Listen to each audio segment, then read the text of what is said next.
আল্লাহ তাআলা হয়তো প্রিয় মানুষগুলোর স্বপ্ন কবুল করেছে।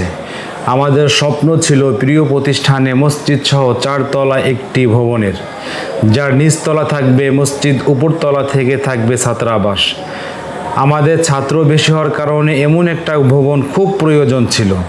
আলহামদুলিল্লাহ, আজ থেকেই ভবনের ভিত্তি স্থাপনের কাজ শুরু হয়েছে। মহান রব্বুল আলামিনের দরবারে লাখো কোটি শুকরিয়া জ্ঞাপন করছি। আপনাদের কাছে দোয়া চাই, আল্লাহ তাআলা যেন আমাদের এই কাজটাকে সুন্দরভাবে সমাপ্ত করার ব্যবস্থা করে দেয়।